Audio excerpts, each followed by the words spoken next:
convention also. Oh, she will be here tomorrow night. Well, praise the name of the Lord. So God bless you. And feel at home now in our midst, and all these are your friends. Real good friends, see? Don't sit now before we pray. But you stand and be real good now. Hallelujah. And let God move. Praise the Lord. God bless you. Merci Frère Joseph, c'est si gentil à la fois, vous deux, Frère Joseph. Courbons la tête pour la prière. Ô Seigneur, un tel sentiment et de bienvenue dans une église au milieu de ton peuple. Et c'est difficile pour moi de trouver les mots justes pour exprimer ce que je ressens. Mais je sais que tu peux leur faire comprendre à chacun et qu'ils sachent combien je les remercie et je suis si reconnaissant envers toi pour mon amitié à Chicago. Je prie, Seigneur, que tu bénisses cette convention, et que ce soit simplement une convention différente de ce que nous avons eu, que ce soit dans la même manière, mais plus grand, Seigneur, qu'il y ait simplement quelque chose où nous puissions nous asseoir près du buisson ardent et écouter ce qu'il veut nous dire pendant ce temps. Puissions-nous nous attendre à lui, car nous savons qu'il est notre force et notre vie. Nous te remercions pour Frère Joseph. Nous sommes tellement contents que tu l'aies ramené, que tu lui aies donné de grandes réunions et pour toutes les âmes dont il a été l'instrument pour te les apporter, et les ministres qui ont aidé, et la grande Église du Dieu vivant dans les autres pays. Car nous croyons vraiment, ô Dieu, que ça ne durera pas longtemps avant de le voir, celui que nous avons aimé, que nous avons désiré voir. La grande Église rachetée se tiendra là, à son image. Oh, pour ce jour-là, lorsque la trompette sonnera et que les morts commenceront à ressusciter et que nous serons enlevés avec eux pour rencontrer le Seigneur dans les airs, nous désirons ce grand événement. Aide-nous, Père, dans le temps de ces réunions maintenant, alors que nous sommes assis à l'ombre d'un arbre, pourrait-on dire, dans cette école. Aide-nous à te connaître davantage afin de pouvoir sortir de cette convention mieux équipés que nous étions en entrant, car nous le demandons dans le nom de Jésus. Amen. Vous pouvez vous asseoir.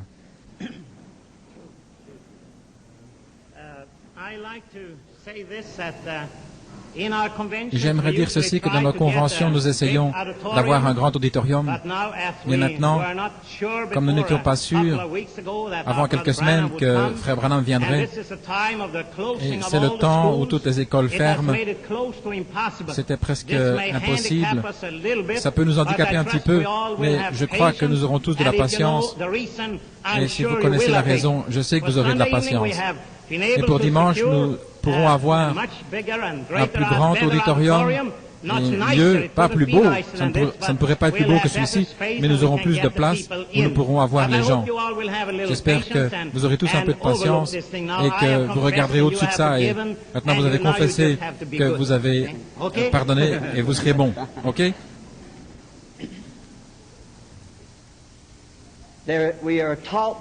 On nous a dit que tout concourt au bien de ceux qui aiment Dieu. Il est vrai que j'étais censé être dans les îles Fidji en ce moment, mais à cause de certaines difficultés, j'ai dû postposer cela, et immédiatement j'ai téléphoné à Frère Joseph et je lui ai dit que je pourrais venir à Chicago. Et comme d'habitude, de même maintenant, c'est toujours un grand plaisir pour moi de venir à Chicago. Je pense que c'est le centre de la nation. Et sans aucun doute, l'un des plus grands centres du monde. Et Chicago a besoin d'un réveil depuis longtemps. Un véritable réveil Et ça a été dans le cœur de beaucoup de ministres d'avoir ce réveil. Et c'est comme d'autres cités dans tout le monde, plein de péchés et qui ont besoin d'un réveil. Il y a quelques jours, j'allais dans la ville. Je suis du Sud par naissance et j'aime parler aux gens partout où je les vois. Et j'ai remarqué, c'est l'habitude dans le Sud de nous parler les uns les autres, même si nous ne nous connaissons pas. Nous sommes des êtres humains et nous traversons ce monde. Et nous aimons dire à chacun bonjour ou quelque chose comme ça. Mais quand vous traversez le fleuve Ohio, alors vous trouvez la différence là directement. Et rien que la rivière fait la différence. Et j'étais en ville et mon épouse m'a dit, pourquoi est-ce que tu parles aux gens?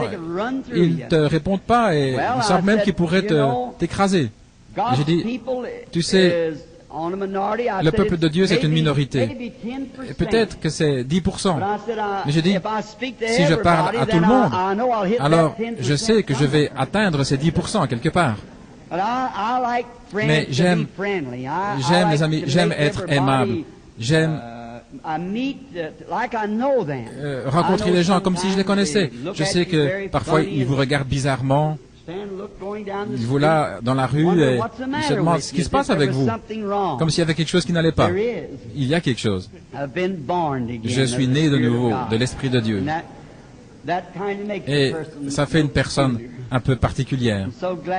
Je suis si heureux d'avoir trouvé cela. Un soir, cette semaine, Dieu voulant, je désire parler là-dessus, ce que ça veut dire d'être né de nouveau. Nous sommes heureux d'être dans cette convention.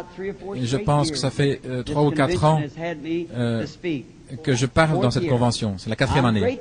Je suis reconnaissant pour cela, mes frères, et à vous tous les gens qui êtes si aimables.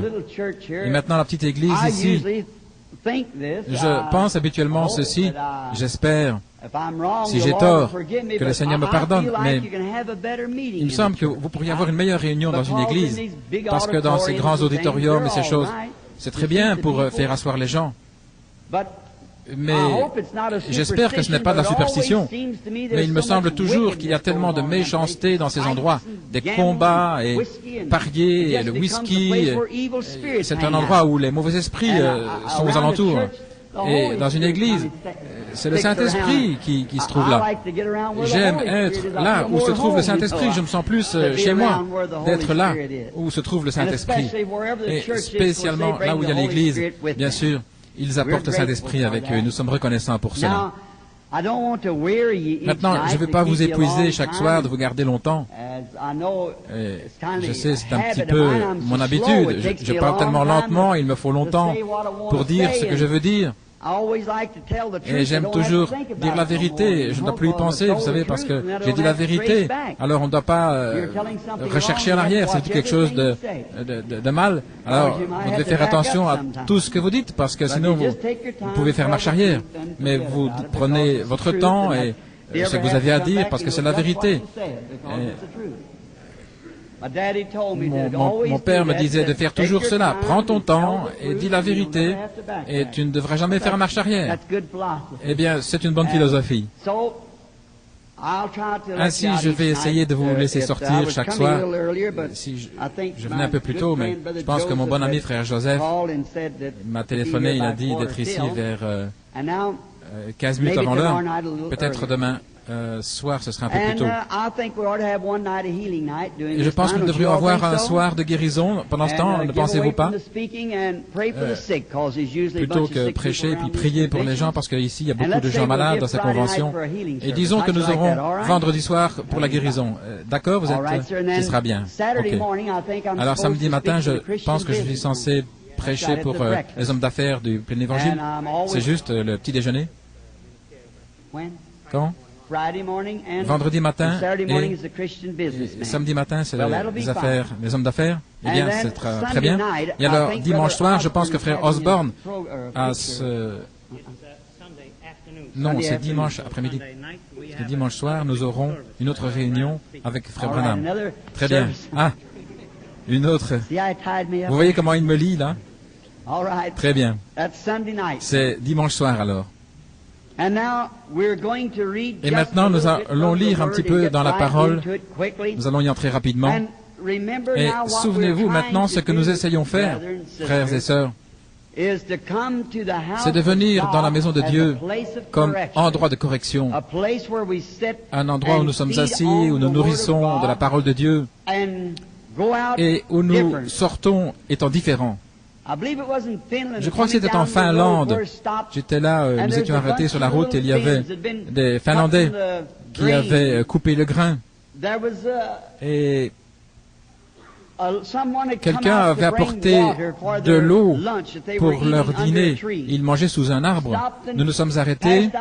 On a donné quelques petits tracts. Nous avons eu la prière. Nous avons parlé du Seigneur. Et 17 personnes ont reçu le Saint-Esprit juste là, sous cet arbre, juste en s'arrêtant et en répandant la vérité de l'Évangile à des gens qui avaient faim, un cœur affamé.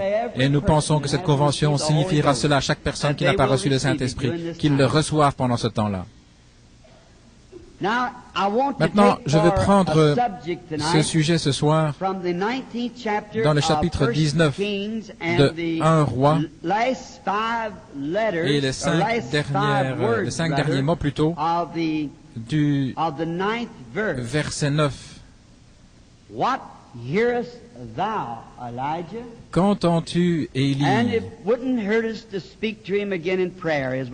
Et ça ne ferait pas de tort de lui adresser quelques mots de la prière. Seigneur, que nos cœurs soient ouverts ce soir pour entendre la parole du Seigneur.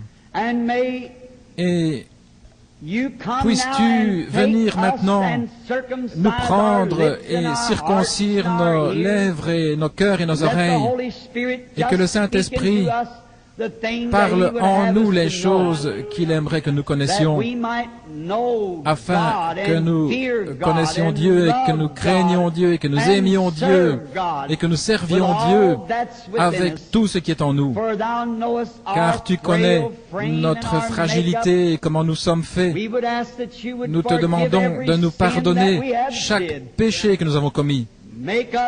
Fais de nous des cœurs honnêtes, des chrétiens consacrés, afin que nous soyons tellement salés pour les incrédules, afin qu'ils aient soif d'être comme l'Église du Dieu vivant. Accorde le Seigneur. Parle-nous maintenant alors que nous nous attendons à toi. Nous prions dans le nom de Jésus. Amen. Ça avait été un jour écrit en rouge pour le prophète. Il était très fatigué.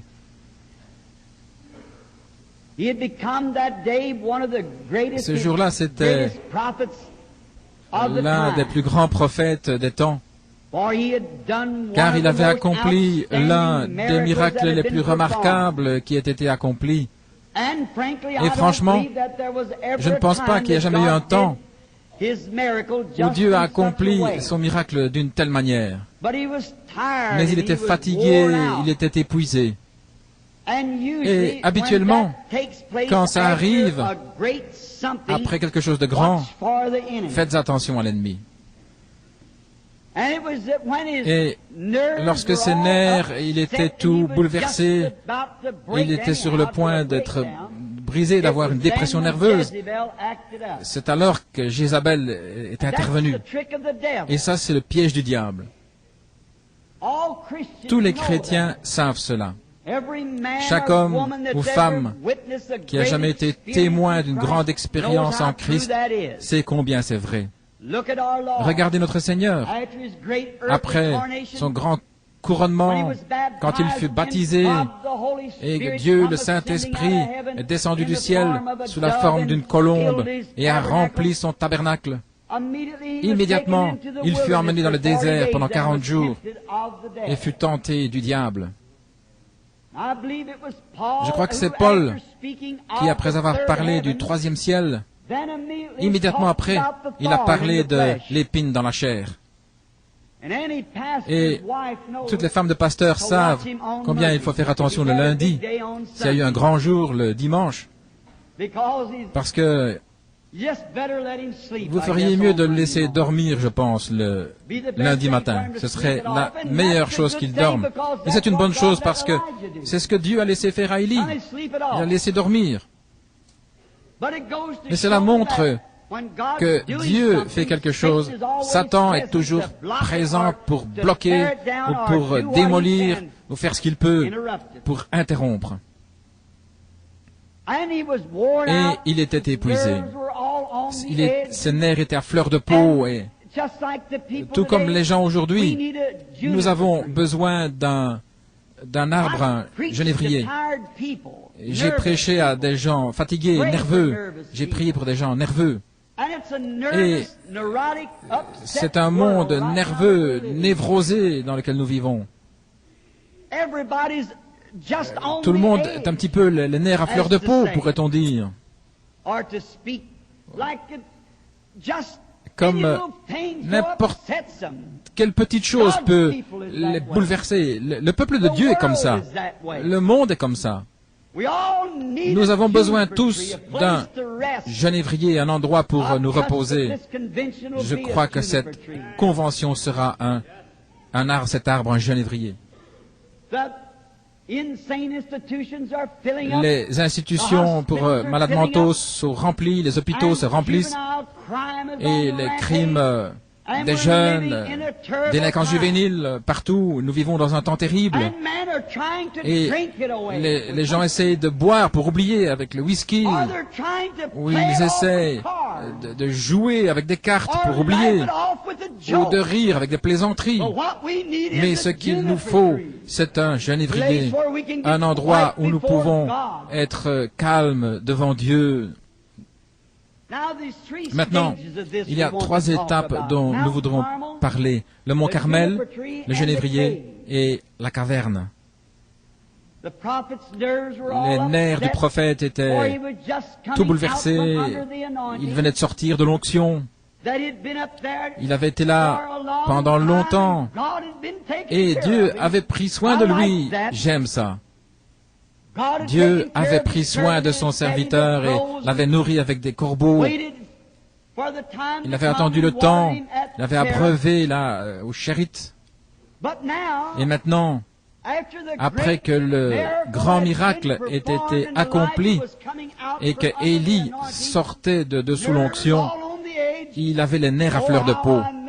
Oh, combien je peux sympathiser avec lui.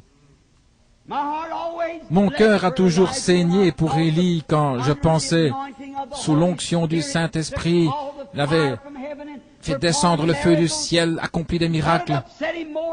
Mais ce qui le bouleversait plus que tout, c'était cette Jézabel et ces gens-là qui avaient ignoré le miracle. Et ils font la même chose aujourd'hui. Quand Dieu accomplit des miracles, ça ne change pas l'incrédule. Il se moque simplement. Et Élie avait fait ces choses dans le nom du Seigneur. Et Jézabel avait même menacé de lui ôter la vie. Elle avait dit, laissez-moi là comme des prophètes de Baal. Et il n'avait pas coupé sa tête avant le jour suivant. Oui, le diable rage, et Élie pensait certainement que cette femme méchante changerait d'opinion. Mais vous savez, Dieu appelle simplement certaines personnes. Jésus a dit, personne ne peut venir à moi, à moins que mon Père ne l'attire premièrement. Et parfois nous nous posons des questions quand nous prêchons, nous prions, nous avons jeûné, pleuré, et puis nous voyons ensuite les résultats du réveil. Et voir les villes méchantes qui tournent le dos et qui se moquent. Et dans les journaux, ça apparaît comme du fanatisme. Ne pensez pas que c'est étrange, parce que c'est ce qui est arrivé dans tous les âges. Ils commencent à donner des noms vulgaires à ce sujet, ou ils les traitent de n'importe quel nom qu'ils ne devraient pas, simplement pour rendre les œuvres de Dieu quelque chose de léger. La raison pour laquelle je dis cela, c'est que les hommes et les femmes qui croient Dieu et qui ont vu les œuvres de Dieu, et nous demandons pourquoi Chicago n'a pas de réveil. C'est la réponse. Chicago n'aura jamais de réveil, ou l'Amérique n'aura jamais de réveil, à moins que Dieu ne l'envoie. Et il a secoué cette nation avec des signes, des prodiges et des miracles, et il s'en éloigne constamment, avec le même motif que Jézabel avait. Je vais leur couper la tête, je vais fermer leurs églises, s'ils pouvaient le faire. Mais nous avons encore les droits de la Constitution. La loi garde ses portes ouvertes avec les droits de la Constitution. Mais Élie était épuisé et il avait le cafard. Et Jézabel a fait cette menace qui lui a mis dans une dépression nerveuse. Les gens parfois pensent que les prophètes de Dieu devraient être continuellement en train de bombarder tout le temps. Mais Dieu veut qu'ils se mettent sur le côté. Vous savez, certains parmi nous mangent, ils mangent, et ils ne font jamais d'exercice. Et d'autres font trop d'exercice et ils n'ont pas l'occasion de manger. Nous sommes dans ces conventions et nous mangeons la parole de Dieu et la bonté de Dieu. Et nous sommes bien gras et rassasiés, et nous ne disons jamais rien à ce sujet. Nous devrions sortir et utiliser cette énergie dans des témoignages à la gloire du Seigneur Jésus. Vous savez, beaucoup de gens pensent que le prophète devrait s'avancer comme une fusée. S'il part comme une fusée, il va bientôt tomber comme une pierre aussi.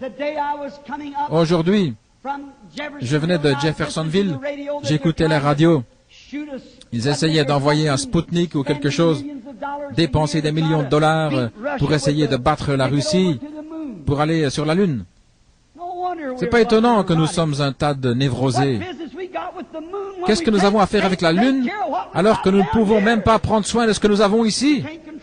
Nous ne pouvons pas contrôler ceci.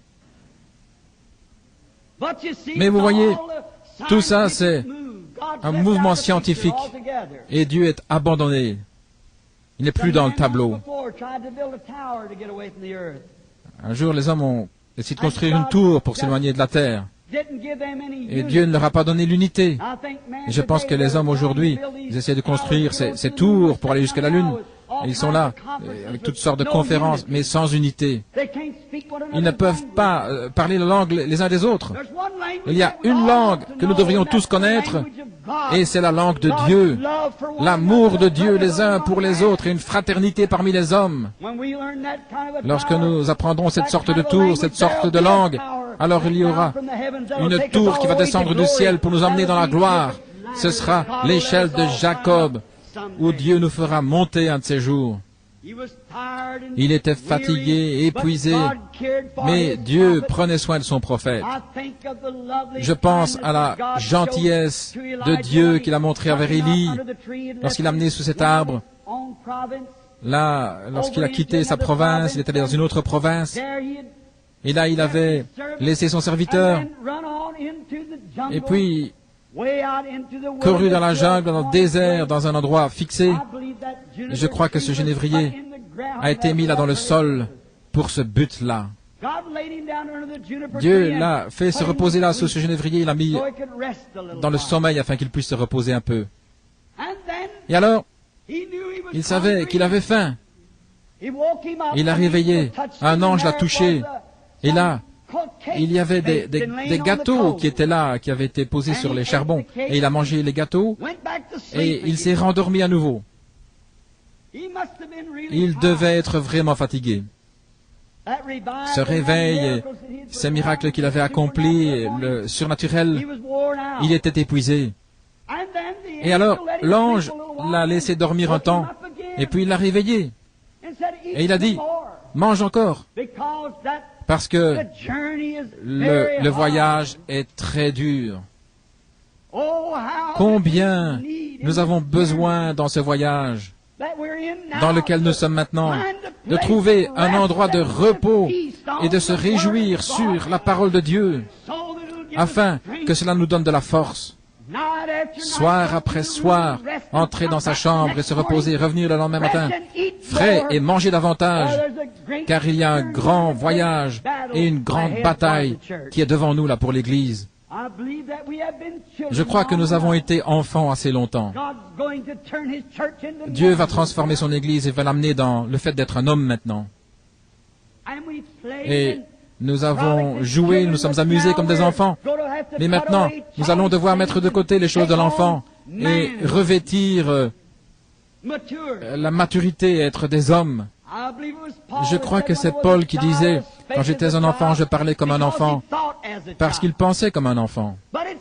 Mais c'est le temps maintenant de commencer à penser comme des hommes et des femmes, car nous devons entrer dans les affaires. Et nous voyons que le prophète ensuite est arrivé dans la caverne. Je me demande quelle sorte de vitamines se trouvait dans ces gâteaux qu'il a mangés. Cela l'a conservé dans une bonne condition pendant 40 jours.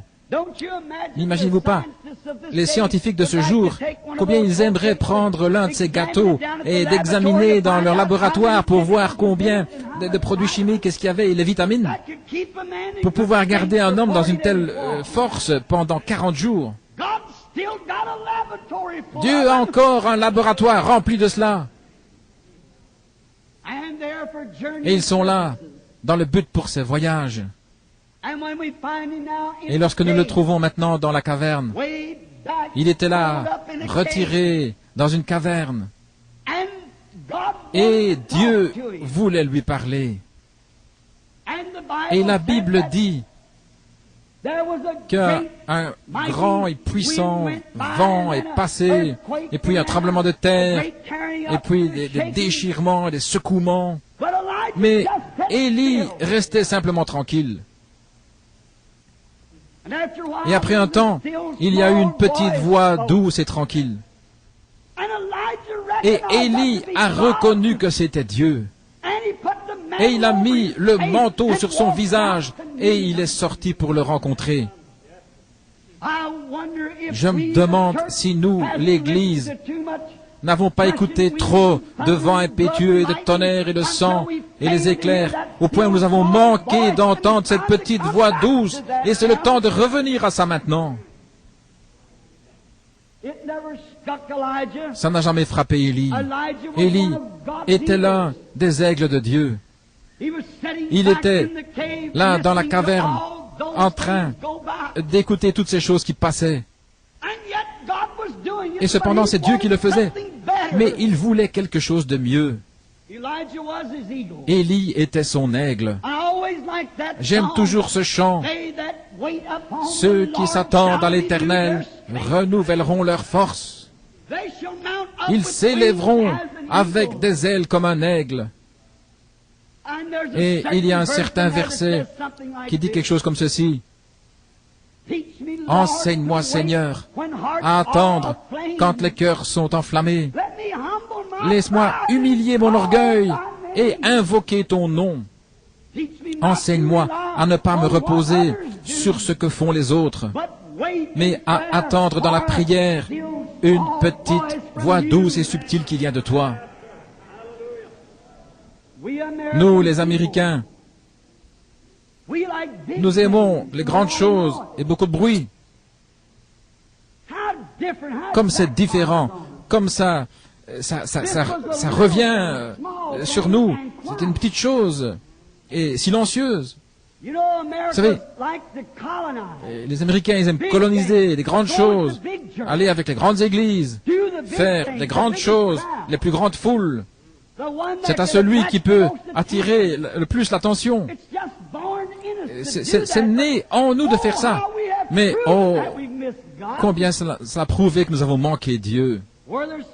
Là où il y a tellement de bruit, et je crois dans le bruit, certainement. Mais c'est pas ça. Élie savait que Dieu faisait le bruit, mais il attendait quelque chose d'autre. Oh Dieu, laisse-moi attendre. Peu importe qui a le plus grand réveil, qui attire la plus grande foule, ou la plus grande église, la plus grande dénomination. Laisse-moi attendre jusqu'à ce que j'entende cette petite voix douce. Je me demande si nous n'avons pas pris tellement de temps à être méthodistes, baptistes et des dénominations, au point où nous avons manqué d'entendre cette petite voix douce. Car nous regardons nos églises qui déclinent et la fraternité qui se brise et les choses qui arrivent, et nous voyons que quelque chose ne va pas. Et cependant, nous avons eu les vents, la pluie, les flots et tout le reste. Mais où est cette petite voix douce? Ils cherchent les grandes choses. Celui qui peut ériger la plus grande tente. Celui qui peut construire la plus grande église. Et nous, les pentecôtistes, nous sommes arrivés à un tel endroit. Si nous allons dans une réunion, et si tout le monde ne court pas dans les allées, et parle en langue, et saute sur les sièges, nous n'avons pas eu de réunion. Ça vaudrait la peine de rester tranquille jusqu'à ce que nous entends quelque chose qui vient du ciel, une petite voix douce. Nous avons besoin de l'enseignement apostolique, de la puissance apostolique. Cette puissance apostolique, ce n'est pas le bruit, c'est le Saint-Esprit et l'amour de Dieu qui nous fait désirer le Christ Jésus. Les gens aiment coloniser, faire des sectes, avoir des formes, des dénominations. Ils sont là et ils cachent leurs propres péchés. J'appartiens à telle et telle. Et j'appartiens à telle église. C'est la plus grande église. Je ne me soucie pas combien elle est grande. Il n'y a qu'une seule chose qui peut cacher le péché, et c'est le sang de Jésus-Christ. Nous entendons tellement parler aujourd'hui de Dieu, Dieu, mais c'est un Dieu, un bon Dieu, mais c'est un Dieu de colère aussi. C'est un Dieu de jugement, c'est un Dieu de justice. Et sa sainteté requiert la justice. Il incombe à Dieu d'être juste parce qu'il est saint. Et il juge et condamne de la même manière qu'il bénit. Mais aujourd'hui, nous pensions que parce que nous pouvions faire beaucoup de bruit, ou avoir une grande dénomination, ou faire quelque chose de grand et bruyant, allons là sur la rue et frapper d'un tambour, et beaucoup de gens qui suivent, parce qu'ils font du bruit. Je crois que Paul en a parlé un jour en disant, comme un airain qui retentit, une cymbale retentissante. Si nous avons toutes ces choses et que nous n'ayons pas l'amour de Dieu mélangé avec cela, il n'y a rien là-dedans. Ne quittons pas cette convention juste avec une réunion pentecôtiste. Quittons cette convention, si c'est la volonté de Dieu, avec tellement l'amour et la puissance divine du Saint-Esprit dans notre vie, au point où cela change chaque motif que nous avons, que cela nous forme nos vies dans la forme de Jésus-Christ. Prenez cela, mes frères et mes sœurs. J'aime l'Église. Je l'aime tellement que j'en suis jaloux. Les gens pensent que je combats l'Église. Non, je ne fais que indiquer à l'Église un secret qu'ils devraient connaître. Ne suivons pas tellement les grandes choses, parce qu'elles vont faillir. Vous savez, nous regardons les grandes choses, nous regardons que des grandes choses soient faites. Si nous pouvons avoir de grandes écoles, et qu'est-ce que nos écoles ont donné cette année? Oui, nos écoles religieuses, à cause de la perversion, les pervers, les homosexuels dans nos écoles. Ce que les gens ont besoin aujourd'hui, ce n'est pas coloniser, avoir de grands mouvements. Ce qu'il nous faut, Dieu veut des individus. Les gens ont peur de parler. Ils ont peur de prendre position. Ils doivent avoir quelque chose derrière eux pour les soutenir. Une grande dénomination, une organisation, ou un grand orchestre. Mais les hommes, un homme appelé de Dieu a besoin du Saint-Esprit derrière lui pour le soutenir.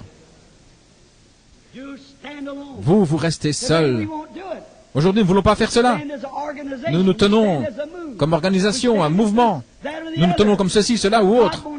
Mais Dieu veut que les gens soient des individus. Comme Élie l'était. Il était le seul qui restait pour ce qu'il savait, mais il s'est tenu là pour les bons principes. Le bruit et les secouements ne l'ont pas inquiété. Il a attendu d'entendre cette petite voix douce. Alors il a répondu. Nous pouvons avoir des rassemblements dans le pays.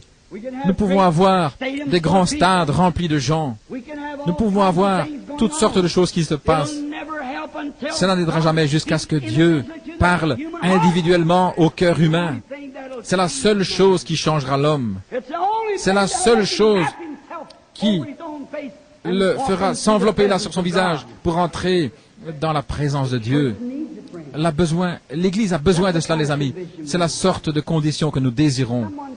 Quelqu'un m'a dit il n'y a pas longtemps, il disait, Frère Branham, la seule chose qui ne va pas avec vos réunions, lorsque le Saint-Esprit vous oint, vous voyez des visions, nous vous croyons alors, mais oh, cette prédication froide et formaliste que vous avez. Eh bien, si le Saint-Esprit peut montrer des visions, c'est le même Saint-Esprit qui peut parler aussi autrement. Dieu ne fera pas cela, nous avons besoin de correction. Oh, nous avons besoin de revenir, rester silencieux et écouter jusqu'à ce que quelque chose se passe à l'intérieur de nous, une voix du ciel qui parle. Mais nous voulons être soutenus. Un homme pense que parce qu'il devient un ministre, s'il ne va pas dans une grande organisation pour qu'il le soutienne, eh bien, il ne pourra pas prêcher. Si Dieu vous a appelé à prêcher, prêchez. Si vous devez vous tenir seul, prêchez de toute manière. Dieu vous a parlé. Restez là et prêchez. C'est votre droit donné par Dieu. Je préfère écouter un homme comme cela plutôt que d'avoir tous ceux qui ont leur diplôme en théologie ou philosophie derrière eux. Et c'est ce qui ruine l'Église aujourd'hui. Ils suivent des classes, des sectes, des sociétés. Toutes ces choses sont bien. Mais ça n'appartient pas, ça n'a pas sa place dans la maison de Dieu. Dieu veut des hommes envoyés par Dieu, qui soient loin du ciel et qui ont entendu l'histoire de Dieu et qui ont été remplis de son esprit, qui se tiennent là sur la conviction de leur cœur. Regardez Élie. Regardez Élisée qui le suivait. Regardez Jean-Baptiste en son jour. Regardez Paul. Tous l'avaient abandonné et il se tenait là parce qu'il avait rencontré Dieu. Il avait entendu une voix lui parler un jour. Regardez John Wesley, Martin Luther, Calvin. Des hommes qui ont fait quelque chose pour Dieu. Ce sont des hommes qui ont entendu Dieu et qui se sont tenus là sur leurs convictions, qui ont écouté et qui ont attendu. Peu importe ce que les autres disaient, ils attendaient que Dieu leur parle. Les grands réveils vont de l'avant. Il semble que des vents impétueux, des tours puissantes et tout cela, ils attendent. Les aigles de Dieu font toujours cela, jusqu'à ce qu'ils puissent entendre cette voix qui leur parle. Vous savez, les grandes choses ne font pas beaucoup de bruit. Avez-vous déjà pensé à ça? Vous savez que le soleil peut tirer des millions de litres d'eau en moins de bruit qu'on peut pomper un verre d'eau. Les grandes choses, habituellement, se passent dans le silence. Avez-vous déjà entendu les planètes tourner les unes autour des autres? Non, mais comme c'est grand! Avez-vous déjà entendu comment le jour se lève et cependant il dissipe les ténèbres et c'est silencieux au point où ça ne nous réveille même pas. Mais cela dissipe la nuit. Ce dont l'Église pentecôtiste a besoin aujourd'hui, c'est de l'aurore, le jour qui arrive où ils vont se tenir silencieux jusqu'à ce que Dieu entre dans leur cœur.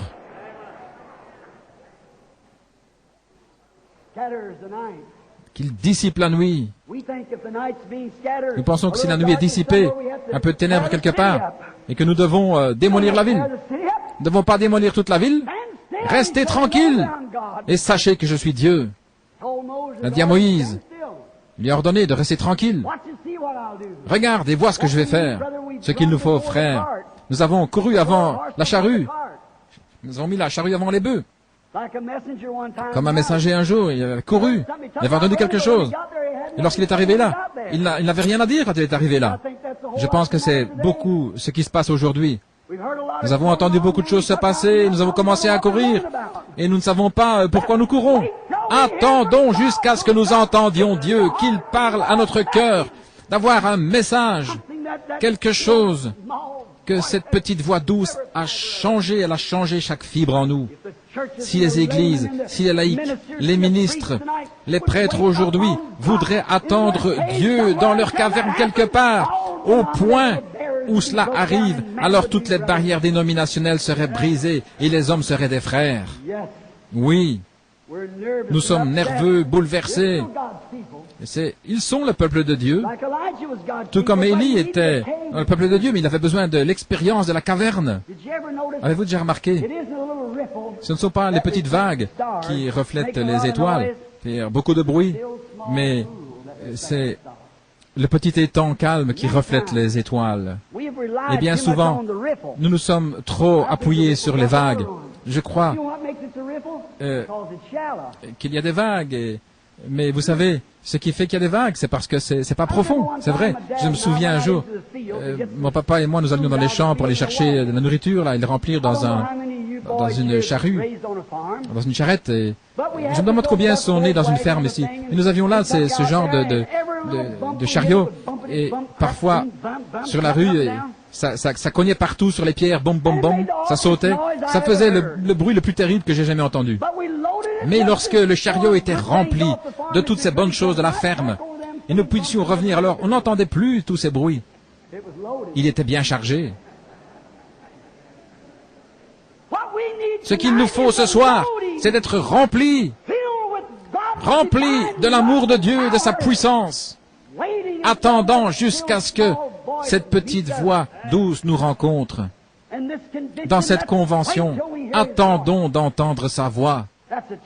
C'est un défi pour nous. Attendez jusqu'à ce que nous sachions ce que nous faisons. Attendez que sa voix parle, et alors nous saurons où aller. Cela me donne de la conviction. Quelqu'un dit, quand nous regardons, regardez frère Branham, voyez, c'est là où va la foule. Ne pensez-vous pas qu'on devrait les suivre? Non, attendez Dieu. Devrais-je joindre cette église? Attendez-vous à Dieu. Si vous pensez qu'ils ont un grand réveil là, attendez-vous à Dieu. Que ce soit Dieu qui parle, attendez que Dieu parle. Alors vous pourrez parler, vous avez un message.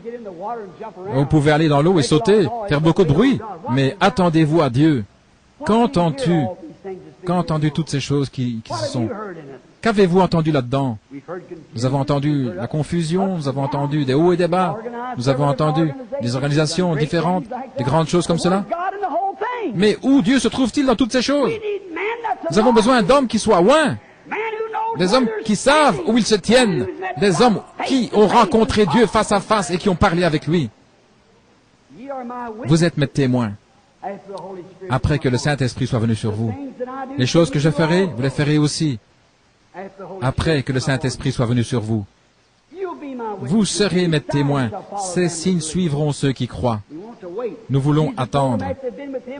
Jésus leur avait dit, après qu'ils avaient été avec eux, ils s'étaient réjouis, ils étaient revenus, les diables étaient soumis. Il a dit, vous n'êtes pas encore prêts, allez à Jérusalem et attendez d'être remplis. Vous ferez trop de bruit, trop de vapeur, simplement pour faire aller le sifflet. Mais vous n'aurez pas assez de vapeur pour faire tourner les roues. Vous pouvez témoigner, sauter, chanter et tout, mais à moins que Dieu nous amène dans une telle condition, nous pouvons nous reconnaître les uns les autres comme des frères. Au point où toute la malice, les combats, les luttes, tout ça soit disparu. Nos sauts, crier, louer Dieu, parler en langue, guérir les malades, accomplir des miracles, et tout ça n'arrivera jamais à rien. Revenez et attendez dans la caverne jusqu'à ce que nous entendions la petite voix douce qui nous appelle dans le service de Dieu. Oh, combien nous avons besoin de cela, combien le monde en a besoin. Nous avons besoin de cela. Dieu pourvoira. Et vous dites, eh bien, frère Branham, s'ils vont tous, qu'en est-il de moi? S'ils suivent tous ce mouvement, mais suivez Christ. Attendez simplement un peu. Vous savez, nous avons des oiseaux. Et certains sont des oiseaux migrateurs. Certains, dès qu'il y a un peu de fraîcheur, ils vont vers le sud, aussi vite qu'ils le peuvent. Mais il y en a qui restent ici. Eh bien, un oiseau va dire, tu ferais mieux de te joindre avec nous. Les vers, ils sont mieux là-bas. Mais si celui qui reste ici, Dieu le nourrit là exactement, pendant l'hiver, de la même manière qu'il va nourrir l'autre là-bas. Dieu a toujours un chemin pour vous, c'est juste. Et il est prouvé que l'oiseau qui reste à la maison est en meilleure santé et beaucoup plus solide que celui qui va vers le sud. Nous ne devons pas nous inquiéter. Nous oublions qu'il y a un Dieu. Nous sommes tout excités et nous disons, si je peux faire ceci, si je ne peux pas agir comme cela, si je ne peux pas me joindre, restez tranquille et attendez que Dieu vous parle. C'est la chose. Par exemple, si un lapin, s'il allait jusqu'en Floride pour vivre, il n'y arriverait jamais avec ces petits bonds comme ça. Et si quelqu'un disait, attendez, nous allons voir d'une manière scientifique, si tu restes là, il va y avoir 30 pieds de neige, tu vas te trouver là, dans la neige, tu vas mourir. Mais, vous savez, le lapin, il survit là où il se trouve. Dieu lui procure des raquettes de neige et il va simplement survivre là. Parce que quelque chose lui dit de rester là et d'attendre. Il n'a pas encore de chaussures, mais Dieu va pourvoir pour cela. Les raquettes de neige pour le lapin, et il va se trouver là et il sera entretenu, il pourra manger, tout ira bien. C'est comme le petit cerf en Chicago. S'il allait en Floride, là, il serait en danger. Dieu sait cela. Ainsi, Dieu fait qu'il soit satisfait de la manière où il est. Même s'il y a de la neige, 30 pieds de neige, et toute la mousse et tout. Et Dieu prend soin de lui. Et qu'en est-il de cet ours-là qui est toute l'année? Que ferais-tu si Dieu te donnait ces raquettes de neige? Dieu prendra soin de la situation. On ne doit pas simplement pas être tout frustré. Dieu prendra soin de la situation. Il ne doit pas sauter, être tout frustré et dire, oh là là, qu'est-ce qui va se passer? Il se tuerait, ou bien quelqu'un le tuerait s'il agirait comme ça. Voilà ce que l'Église essaye de faire. Ils essayent de se joindre, de courir après ceci, faire ceci, cela. Attendez-vous au Seigneur. C'est lui qui pourvoira pour vous. Qu'est-ce que vous entendez? Pouvez-vous entendre la voix? Cet ours, il entend la voix de Dieu. Il n'a pas de raquette de neige, mais qu'est-ce qu'il fait? Il va simplement dormir, il s'endort et il dort là pendant tout l'hiver. Que les autres courent, ils aillent où ils veulent, mais lui, il va simplement entrer en sommeil, en hibernation. La nature parle. Cette maman ours là, elle fait ses jeûnes en octobre. Et puis elle s'endort. Elle ne se réveille pas avant le mois de mai. Et tous les petits oursons sont là nés en février. Et si la mère disait, eh bien attendez, ça va faire encore 3 mois avant que je les voie. Et les petits gars, s'ils sont nés, et juste comme des petits rats là, ils sont nus comme un petit rat. Eh bien comment ces gars-là vont-ils trouver un endroit? Comment est-ce qu'on va prendre soin d'eux? Elle ne s'inquiète pas à ce sujet-là. Elle sait que si quelque chose lui parle, que Dieu prendra soin de cela. Voyez? Et en février, dans tout ce temps froid, sous la neige, quelque chose fait que ces petits gars vont se tenir debout et ils vont marcher près de leur mère et ils vont se nourrir. Et là, ils vont se nourrir pendant 3 mois. Et lorsque la maman va se réveiller, elle va dire bonjour les enfants, et puis ils vont commencer leur petite marche. Elle ne se frustre pas au sujet du fait d'aller vers le sud, elle n'est pas frustrée à aller voir le médecin et comment veiller à ses petits enfants. Non, elle dort tout simplement. Si l'Église pouvait simplement avoir assez de sens comme cet ours pour s'attendre au Seigneur. Le général Byrd, lorsqu'il a fait son expédition vers le pôle Sud, il pensait que ces gens, les amis avec lesquels il était, devraient avoir du lait frais. Ainsi, il avait un petit troupeau avec lui pour avoir du lait dans l'Antarctique. Ainsi, il a dit, nous allons prendre quelques vaches.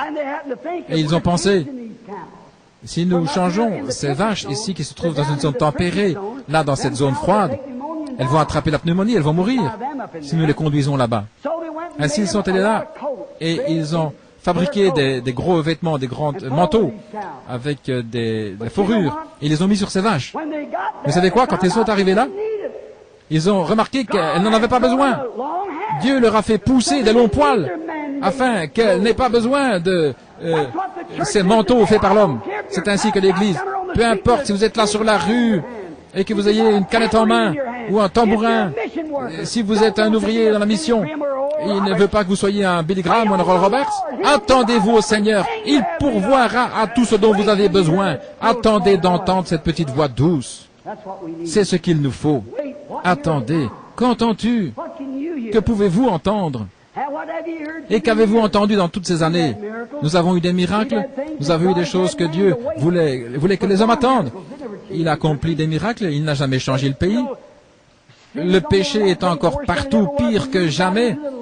Et c'est arrivé jusque même dans les églises pour déchirer. Qu'est-ce que nos miracles ont fait? Qu'est-ce que nos campagnes de guérison? Je crois dans la guérison divine, certainement. Mais vous ne pouvez jamais mettre l'accent sur quelque chose de mineur. La guérison divine est mineure. Nous ne pouvons pas mettre l'accent sur ces choses-là. L'Église devrait être dans la maturité. Nous avons eu des vents impétueux, nous avons eu toutes sortes de sensations. Mais où en est l'Église? Où en sommes-nous aujourd'hui? Il y a encore plus de dénominations aujourd'hui, colonisées et tout, et nous sommes toujours les mêmes hommes. Ce qu'il nous faut, c'est attendre jusqu'à ce que nous entendions la voix de Dieu en tant qu'individu. Chaque homme et femme dans cette convention, peu importe si Jim Jones et les autres sont avec vous, ne le font pas, mais vous, faites-le de toute manière. Retirez-vous dans une caverne et attendez là, jusqu'à ce que Dieu vous parle. Ne bougez pas. Il le fera. Un message, Dieu voulant, il m'a donné au tabernacle il y a quelques soirs. Et quand je suis revenu de Californie, j'ai parlé à ce sujet. Ce qui était la nouvelle naissance. Je suis prêché à un endroit où moi-même je me suis trouvé sous la conviction. Le jour suivant, je suis parti pour aller dans ma caverne. Il y a une dame ici qui a parlé à un de mes associés, Monsieur Mercier, là dans le camp. J'avais été avec son mari là à la pêche. Et frère Bosworth m'avait raconté une petite plaisanterie. Et je l'ai raconté à son mari. C'était juste une petite chose. Aussi simple que je disais, un petit garçon était là en train de regarder dans le berceau, il y avait un petit frère qui était né, et il était là en train de jouer avec, il riait et tout, et la petite maman regardait le petit gars, et il a dit, « Maman, est-ce que tu as dit que ce bébé est sorti du ciel, est venu du ciel ?» Elle a dit, « Oui, mon garçon. » Et il a dit, « C'est pas étonnant qu'ils l'ont chassé dehors. » Eh bien, oui, pour moi, c'était une petite plaisanterie. Mais j'ai raconté ça à un homme, et puis lui est allé le dire à son épouse, et elle a dit, « Est-ce que tu veux me dire que frère Branham raconte des plaisanteries ?» Eh bien, vous voyez, c'était faux pour moi de le faire. Bien sûr. Nous ne faisons pas attention parfois. Paul a dit, si le fait de manger de la viande, c'est une pierre d'achoppement, eh bien, je ne mangerai pas de viande aussi longtemps que le monde existe. Mais l'homme essaye de se justifier. Il dit, les réunions de frère Branham, il dit, il entre là, il a sous l'onction, il voit des visions, au point où il doit se relaxer. Elle a dit, mais toi tu n'es pas frère Branham, et tu n'as pas ce genre de réunion. Voyez, cela a mis une pierre d'achoppement. Nous devons faire attention à ce que nous faisons. Parce que Dieu va nous juger de la manière dont nous agissons et ce que nous faisons. Peu importe si nous avons des vents puissants, si nous guérissons les malades, quoi encore, Jésus a dit, beaucoup viendront à moi ce jour-là. Est-ce que je n'ai pas chassé des démons en ton nom? Est-ce que je n'ai pas fait de grandes œuvres? Et il dira, éloignez-vous de moi, vous qui faites l'iniquité. Je ne vous ai même jamais connu. Je ne veux pas me tenir avec ce groupe-là. S'il y a quelque chose dans mon cœur, je veux être honnête quand je me tiendrai devant Dieu. Cela m'a condamné. Et alors je prêchais. Il y avait un problème de taxes, une enquête pour mon église, dans une campagne. Cela me faisait transpirer. Et pendant 6 mois, j'ai dû aller rechercher dans les registres de naissance de ma grand-mère et tout pour le gouvernement et tous ces gens qui étaient là, des parieurs, fumeurs de cigarettes et tout. Avez-vous pas honte? Je crois que dans le Reader's Digest, il disait qu'il y en a 30 000 qui meurent cette année du fait de fumer la cigarette. 90% sont soi-disant des gens qui vont à l'église. Mais qu'est-ce qui se passe? Nous avons... Il y a une déchéance quelque part. Et il y avait un prédicateur là un jour, ils avaient formé une petite ligue les gars là-bas, une ligue de baseball. Et ils avaient un prédicateur qui se tenait là pour bénir le terrain. Quand j'avais 17 ans, j'étais un peu actif, là. Je jouais pour l'église méthodiste, dans la ligue de l'église. Et n'importe quel garçon qui jouait au baseball ne pouvait pas jouer avec l'église. Et voilà que le même prédicateur se trouvait là, en train de bénir cet endroit.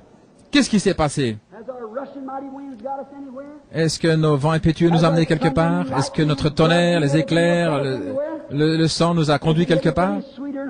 Est-ce que nous a rendus plus doux et humbles devant Dieu? Il nous faut revenir dans la présence de Dieu à nouveau. C'est exactement vrai. Nous sommes tellement... nous nous reposons sur les sensations et tout. Revenons à Dieu. J'étais condamné, je me tenais là à la chair. Et je vais le confesser juste ici parce que cela m'a déjà été pardonné. J'étais en train de dîner et le téléphone a sonné. C'est un numéro privé. Et nous avons un service de répondeur. Le téléphone sonnait. Je me demandais, c'est peut-être quelqu'un qui me connaissait.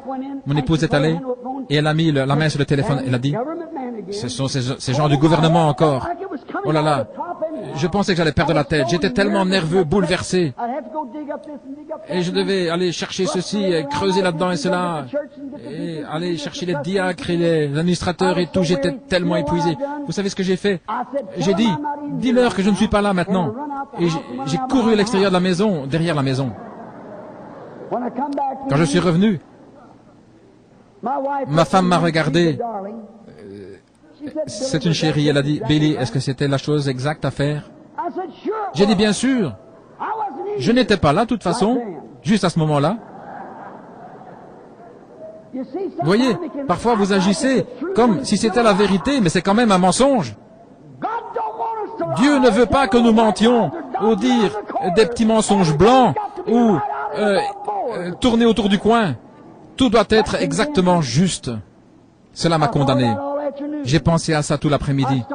J'ai commencé à prier pour quelqu'un. Je ne pouvais pas prier pour eux. Attendez une minute. Si notre cœur ne nous condamne pas, mais s'il y a quelque chose dans votre vie qui vous condamne, vous feriez mieux de corriger cette chose. Peu importe, vous ne pouvez pas agir correctement. Le Saint-Esprit ne peut pas traiter avec vous lorsque vous avez des préjudices de l'égoïsme, ces choses en vous. Le Saint-Esprit ne peut pas vous bénir. Vous pouvez avoir une émotion intellectuelle, quelque chose de fabriqué. Laissez-moi vous expliquer quelque chose. Par exemple, quand une femme se marie et si elle a peur de ne pas avoir de bébé, elle n'en aura pas. Mais si elle va en adopter un, alors elle en aura un.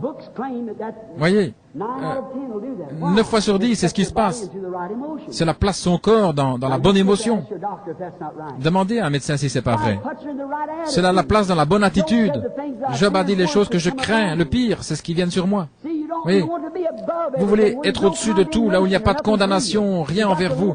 Vous devez vivre comme de véritables chrétiens, vivre dans la présence de Dieu, chaque jour, chaque heure, chaque moment. Ne rien dire, ne rien faire, n'allez nulle part, que ce soit Christ, comme Christ exactement, dans toutes vos actions. Dieu demande que nous abstenions absolument de toutes les choses du monde, la séparation. Le monde veut mélanger des cartes de parti dans le sous-sol, le banco dans l'église. Laissez-moi vous dire, Dieu veut des séparateurs, que des hommes et des femmes soient séparés du péché. Écoutez, cela m'a condamné. Laissez-moi vous montrer quelque chose. Par exemple, maintenant même, il est 10h moins le quart. Si Joseph ici, je sais qu'il ne le ferait pas, mais dans une semaine, eh bien, c'était pas un chrétien, et il voulait défendre un de ses amis. Il essayait de dire qu'il était à Philadelphie à ce moment-là, le mardi soir, le 8 ou le 10, le 9. Le 9 juin, à Philadelphie, parce qu'il devrait défendre cet ami. Très bien. Alors ils vont accepter sa parole. Je jure solennellement. Vous voyez, il peut dire ça intellectuellement. Mais profondément dans son âme, il sait que c'est faux. Ainsi, ils l'amènent devant le tribunal. Et ils disent, Monsieur Bosé, est-ce que vous jurez solennellement que vous étiez à Philadelphie, à tel endroit, le mardi soir, le 9 juin 1959? Je jure solennellement que j'étais là, avec mon ami, juste là, à tel endroit. Ils disent, allez chercher le détecteur de mensonges et mettez-le autour de ses poignets. Monsieur Bosé, voulez-vous lever la main et jurer cela? Il peut dire, maintenant, je vais faire que ça soit juste. Il peut avoir un visage correct. Oui, monsieur, mes chers amis précieux, je jure solennellement que j'étais à tel endroit, ici à Philadelphie, ce soir-là. Mais le détecteur va dire, il dit un mensonge. Pourquoi? Intellectuellement, il essaye que ça a l'air juste. Il le parle de manière juste. Mais son cœur dit non. C'est son âme. C'est là où Dieu vit. L'homme n'a pas été fait pour dire un mensonge. L'homme a été fait pour dire la vérité. Et si vous ne pouvez pas rejeter le préjudice, l'égoïsme, comment pouvez-vous vous attendre à ce que Dieu réponde à la prière? Vous pouvez parler en langue, crier, battre le tambourin, faire tout ce que vous voulez, et puis parler contre votre voisin. Mais ne vous attendez pas à ce que Dieu réponde à votre prière, c'est juste. Ainsi j'étais là, je voulais poser mes mains sur un bébé, le Saint-Esprit m'a dit, mais quoi au sujet du fait que je n'étais pas dans la maison? Voyez, s'il y a une vibration, s'il y a quelque chose au sujet de poser les mains, si vous n'êtes pas en ordre avec Dieu, il y a de la condamnation là. Vous savez, dans votre cœur, que Dieu ne va pas vous répondre. Mais maintenant, c'est la vérité, les frères. Ainsi, j'étais tellement condamné, je n'en voulais plus. J'ai fermé la porte, je suis entré dans ma caverne. Vous savez tous que j'ai une caverne là, je suis resté là. J'ai prié, j'ai pleuré. J'ai dit, oh Dieu, il y a des gens malades. Je suis désolé d'avoir dit cela. Je n'ai pas seulement menti, mais j'ai fait que mon épouse a menti. Elle a dit que je n'étais pas là. Elle ne l'aurait pas dit si je ne lui avais pas dit de le dire. Et j'étais trop frustré. Nous devons être pas... Dieu est avec nous. Qui sera contre nous? Il n'y a rien à mettre dans l'ombre. Nous devons être fidèles et nous tenir là dans la vérité. Et si vous savez que vous devriez naître de nouveau, être rempli du Saint-Esprit, avoir une expérience comme ils avaient le jour de la Pentecôte, alors ne vous attendez pas à ce que Dieu réponde à votre prière si vous voulez vous tenir derrière quelque chose d'autre. Mon Église ne dit pas, mais qu'est-ce que Dieu dit? Si vous savez que vous devez naître de nouveau, vous devez être comme Christ, et si vous n'avez pas encore eu cette expérience où toute la condamnation du monde, toutes les choses sont parties de vous, retournez dans la caverne, sous ce genévrier-là, rapidement, et écoutez, et voyez ce que vous pouvez entendre. Vous entendrez quelque chose comme le vent impétueux, vous entendrez des choses comme les sensations, la guérison divine, le sang, le feu, la fumée, quoi que ce soit, ou ces grandes églises se joindre à ceci, les sectes, dénominations, une grande organisation. Mais vous entendrez une voix qui vous parle. Vous entendrez Dieu descendre dans votre âme et vous faire confesser tout et corriger toutes choses. Je vais vous dire quelque chose en terminant. Je ne vous ai jamais dit ce qui est arrivé. Je ne vais pas le dire, mais Satan ne peut pas le connaître aussi longtemps que c'est dans mon cœur. Dieu vit là. Mais si je le parle, alors il va l'entendre. Et il va bloquer tous les chemins. Et ça, c'était mon problème, le trouble. J'ai aimé les gens au point de leur dire tout, mais cette fois-ci, je vais le garder, vous n'en saurez rien.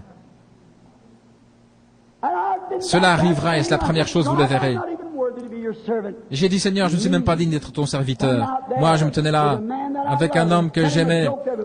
J'ai mis une pierre d'achoppement pour son épouse avec ses plaisanteries. Et cependant, je suis contre les plaisanteries. Je me relaxais, nous étions à la pêche. Et j'ai dit, tu sais ce que Frère Bosworth m'a dit? Et je lui ai dit ces petites plaisanteries. Et voilà, ça a continué comme ça. Dieu est en train de me préparer à faire sortir cette chose de moi. Cela doit être. Si vous devez prier pour les malades et poser les mains, et que s'il y a un détecteur de mensonges qui veut détecter la vérité, il va dire que vous mentez si vous mentez. À quoi bon poser les mains sur un malade pour la guérison? Vous devez être honnête, les amis. C'est juste. J'ai honte de le dire devant l'Église, mais je l'ai fait. Alors, lorsque Dieu m'a pardonné, j'avais été là, criant à Dieu pendant longtemps. J'étais là, j'avais trouvé cette caverne. Les agents fédéraux ne pourraient pas me trouver. Non, il y a toutes sortes de branches, de creux là, pour venir, il y a un arbre et c'était sous les racines là. Il y a un autel, il y a une croix faite de pierre et un grand rocher. Il y a un endroit pour que je puisse me coucher. C'est creusé là dans le roc, c'est aussi parfait. Et si je suis revenu là, j'étais là pour prier. Et après que je sache que tous mes péchés me soient pardonnés, je suis sorti. Et là, sorti de cette fente dans le rocher, il y a un grand rocher, 2 ou 3 fois aussi grand que ce piano là-bas. Et je me suis tenu sur ce roc et regardais vers l'est, cette grande montagne qui est là-bas. Et je regardais vers l'est et je me tenais là sur ce rocher devant la caverne et j'adorais le Seigneur. Oh, je l'adorais au point de pleurer. C'était 3 heures de l'après-midi. Et je me tenais là et je disais, « Oh Dieu, pardonne-moi. Peu importe si ça me coûte la vie. » Et je disais, pardonne-lui à elle, parce que c'est moi qui ai été la cause, Seigneur. Elle ne devait pas le dire, mais j'aurais dû vivre mieux que cela, Seigneur, alors que prier pour tes malades et leur poser les mains, tu m'as condamné. Et je savais que tu ne me répondrais pas jusqu'à ce que ce péché soit confessé et que tout soit corrigé. J'ai dit, j'ai menti, et j'ai fait que mon épouse mente aussi, et pardonne-moi pour cela. Mon épouse a dit, c'est très bien, eh bien, frère Branham, je pense que vous étiez tout bouleversé, mais ça ne faisait pas de différence, parce que je devrais dire la vérité, peu importe combien cela fait mal. Alors quoi? Je me tenais là et je pleurais, et quelque chose m'a dit, j'ai dit, Seigneur, un jour, Moïse voulait savoir comment tu étais. Et tu l'as pris là dans la fente du rocher et tu l'as caché là. Et quand tu es passé, Moïse a dit que c'était comme le dos d'un homme. Les feuillages étaient épais, le soleil descendait là vers... J'avais les mains levées, aussi tranquille que possible. J'ai remarqué là dans les buissons, un petit vent a commencé à souffler. Il s'est déplacé là dans les buissons. Il est passé là près de la caverne près de moi. Il est allé sur le côté. Je n'oublierai jamais cela aussi longtemps que je vis. Oh Dieu, laisse-moi me tenir tranquille. Cache-moi dans la fente du rocher, Seigneur.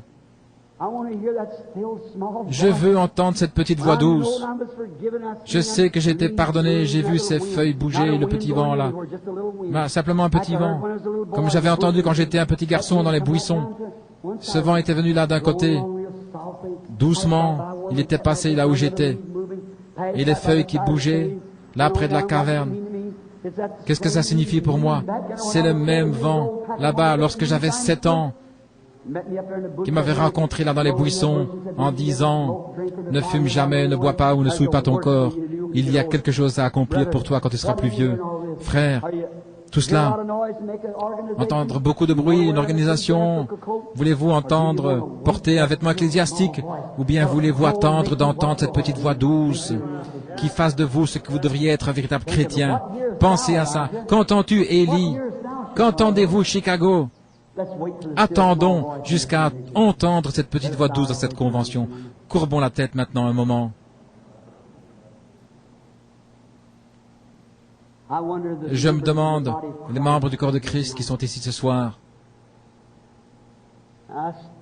maintenant stoppez une minute et pensez-y. Vous les membres d'église, vous les gens qui sont membres du corps de Christ, peu importe l'église à laquelle vous allez, ça n'a rien à voir. Parce qu'il y a de la corruption dans tout comme dans cette ville. Mais combien aimeraient dire, « Oh Dieu, pour moi, pendant le temps de cette convention, je vais retirer mon âme à l'écart dans la fente du rocher. Je vais attendre là, Seigneur, jusqu'à ce que j'entende une petite voix douce qui va me oindre, faire de moi un véritable témoin de toi, qui va me donner un tel amour, une telle naissance. » Chaque tête inclinée, les yeux fermés. Les laïcs, les membres d'église, vous levez la main et dire, « Oh Dieu, souviens-toi de moi. Place-moi dans le creux du rocher. Parle-moi avec la petite voix douce. J'ai entendu le vent puissant, j'ai entendu les tonnerres, les éclairs, mais je veux entendre la petite voix douce qui va me oindre et m'envoyer à mon poste de devoir étant une personne différente. Que Dieu vous bénisse. » Ça fait 90% de l'audience qui ont les mains levées. Ô Seigneur, les voici. Pardonne-moi, Seigneur. Je ne voulais pas le dire comme cela. Nous voici, Seigneur. Aussi fidèlement que je me tiens là, Seigneur, je crois que tu es en train d'appeler ton Église à entrer dans une caverne maintenant pour leur parler. Et Seigneur, ça ne doit pas être une caverne comme le prophète dans laquelle il s'est caché, mais une petite caverne dans notre mémoire. Ça peut être une caverne dans notre âme où nous pouvons nous retirer, nous arrêter, faire l'inventaire, regarder autour de nous et ensuite écouter pour voir ce que nous pouvons entendre. Nous avons entendu le vent et nous en sommes reconnaissants. Nous avons entendu les vents impétueux, nous avons entendu les réveils, nous avons vu les miracles au mont Carmel et nous avons vu la défaite. Et Seigneur, nous sommes fatigués ce soir. Nous sommes nerveux. Nous avons besoin de toi. Nous sommes ici sous le genévrier. Nourris-nous de ta vérité, Seigneur. Ta parole est la vérité. Ensuite, emmène-nous, Seigneur, en ce moment, Seigneur, dans la caverne, que nous puissions nous cacher là, dans la fente du rocher, jusqu'à ce que nous entendions cette petite voix douce. Et que cette convention n'éclate pas dans de grands cris, un jubilé, mais que cela éclate dans une expérience, dans des pleurs, une repentance, un esprit de réveil dans le cœur des gens qui les réveille, qui les ramène à Dieu à nouveau, dans cette expérience douce et humble, comme le soir où nous avons été sauvés, Seigneur. Nous confessons nos péchés. Nous sommes honnêtes. Nous le confessons devant Dieu et devant les hommes. Oh Seigneur, quand je pense à ce que j'ai dit à mon épouse là, dire que je ne suis pas à la maison, que je suis à l'extérieur maintenant même, je ne suis pas juste ici à ce moment-là. Seigneur, cela m'a condamné. Mais tu m'as pardonné pour cela et maintenant je sais mieux. Oh, adoucis nos vies, Seigneur. Déverse l'huile et le baume de Galade et l'onction, Seigneur, et oins nos âmes de ta bonté et de ta miséricorde, afin que nous puissions entendre Dieu nous parler à nouveau. Accorde-le, Seigneur, à chacun qui se trouve ici et les autres dans la nation.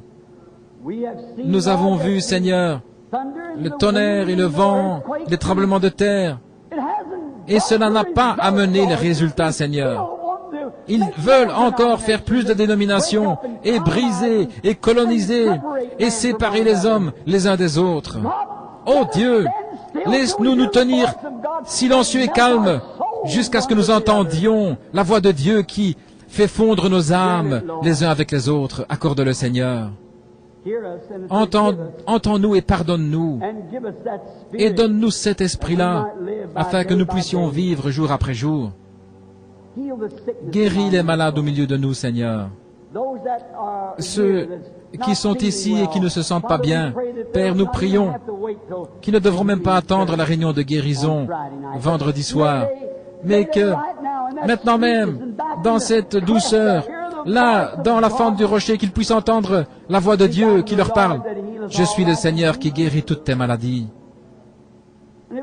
Et ce ne sera pas alors traverser dans les lignes de prière, dans différents endroits, et les évangélistes qui posent les mains, mais ce sera une expérience. Ils se souviendront toujours, ils sauront que quelque chose leur est arrivé. Accorde le Père. Mais par-dessus tout, pardonne-nous nos transgressions. Nous voulons nous tenir sans défaut ce jour-là, car nous le demandons dans le nom de Jésus et pour sa gloire. Amen.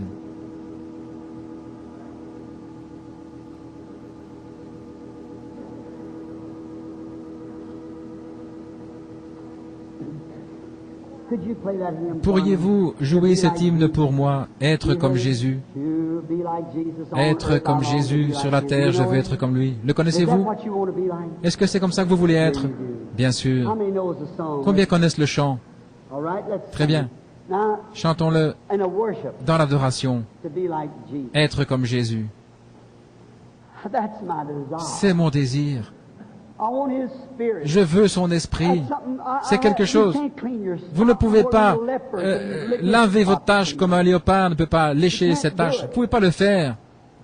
Adorons-le simplement et disons-lui d'enlever toute la conscience du péché, la crédulité et d'établir ce quelque chose en nous où nous savons, nous le tenons sans aucun péché dans notre chemin. Dieu répond à la prière, nous savons que c'est la vérité. Mais si notre cœur nous condamne, alors Dieu ne nous entendra pas. Et s'il y a de la condamnation, enlève-la, Seigneur. Chantons maintenant. Donnez-nous l'air si vous ne savez pas. Très bien. Je vais vous dire un chant que nous pouvons chanter alors, un bon vieux cantique. Je sens que l'Esprit veut que nous l'adorions ici et que nous chantions. Est-ce que vous aimeriez chanter quelque chose au Seigneur Jésus? Vous savez, c'est chanter. Le prophète a dit, il était tout troublé. Élie était ainsi. Et il a dit, si je ne respectais pas la présence de Josaphat, je ne te regarderais même pas. Mais néanmoins, amenez-moi un ménestrel, un chanteur. Voyez-vous, il a commencé à chanter, jouer de l'instrument. Et alors cela a amené l'Esprit de Dieu sur le prophète. Vous vous souvenez tous de cette histoire, n'est-ce pas? Oh, combien c'est merveilleux d'être comme lui. Combien connaissent ce chant? Il y a de la place à la fontaine pour moi. Vous connaissez ça, sœur, celui-là? Vous le connaissez?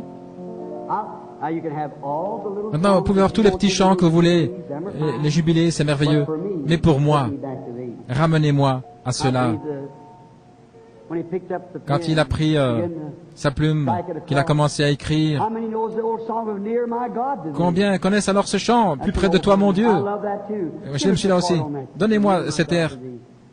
Vous allez dire, c'est pour un service funéraire. Nous en avons besoin d'un. C'est juste. Je veux que tous les péchés qui sont en moi, qui sont vivants, qu'ils soient morts. N'est-ce pas? Et vous pas? Jusqu'à arriver à être là, être brisé et puis être remodelé. Comme ce chant est merveilleux.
Fermons les yeux maintenant alors que nous levons les mains.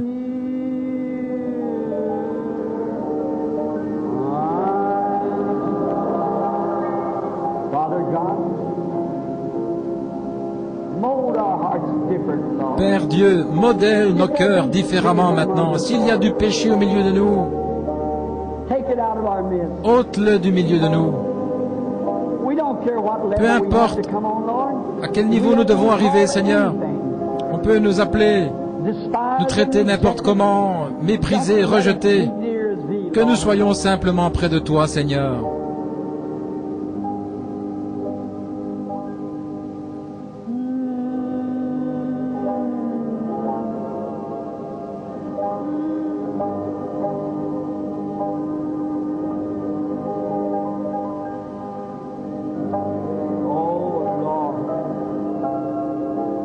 Oh Seigneur, nous t'aimons, Père. Pardonne-nous. Un de ces jours, Seigneur, si tu tardes, nous viendrons dans les allées, différents, en train de parler. Oh, pardonne-nous maintenant, Seigneur, de nos manquements. Nous t'adorons. Nous sommes simplement tes enfants. Nous t'adorons dans l'esprit. Que cette petite brise, ce vent que Dieu a placé devant moi ce jour-là, devant la caverne, Seigneur, dont j'ai parlé, qu'il passe, Seigneur, au travers de chaque cœur ici. Qu'il y ait une petite voix douce qui parle. Parle, dis-nous que nos péchés sont pardonnés, alors que nous attendons, Seigneur. Nous nous attendons à toi. Nous prions dans le nom de Jésus. Amen.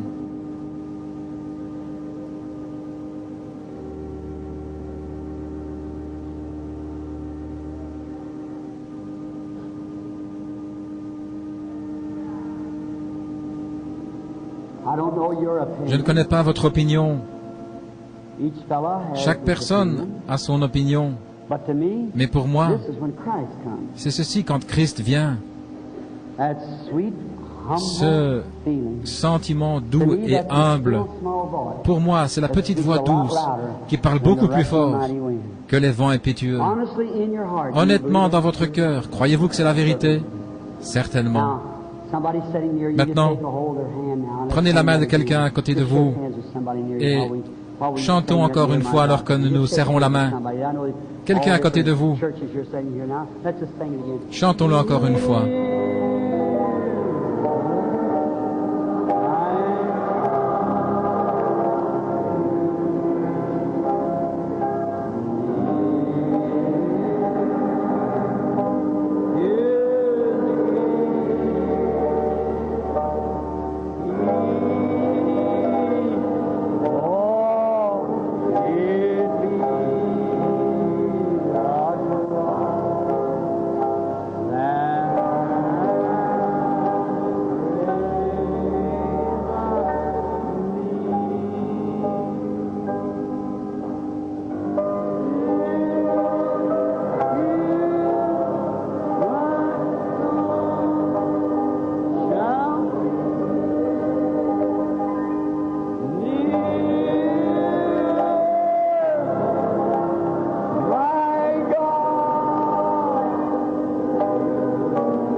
Que Dieu accorde que vous ne sortiez jamais